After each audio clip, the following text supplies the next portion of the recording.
Сәлеметсіздер ме, құрметті оқырмандар?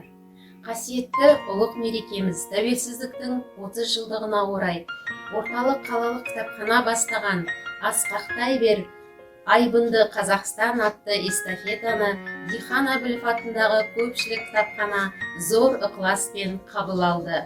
Барша қазақстандықтарды тәуелсіздіктің 30 жылдығымен құттықтаймыз.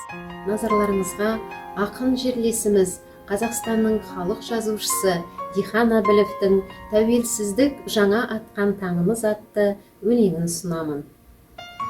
Тәуелсіздік жүректегі нәріміз, тәуелсіздік таңдайдағы дәміміз, тәуелсіздік дертке шипа дәріміз, тәуелсіздік жаңа атқан таңымыз. Өйткені тәуелсіздік арман еді ғасырғы, аспанымыз ала бұлттан ашылды, таңдайым дәм, маңдайым күн, көңілім нұр, жыр жүрегім, я тәуба деп бас ұрды. Мен Дихан Әбілов атындағы көпшілік кітапхананың кітапханашысы Тәслима Теміртасқызы «Асқақтай бер, айбынды Қазақстан» эстафетасын облыстық Бұқар Жырау атындағы әдебиет және өнер мұражайына жолдаймын. Тәуелсіздігіміз мәңгілік болсын.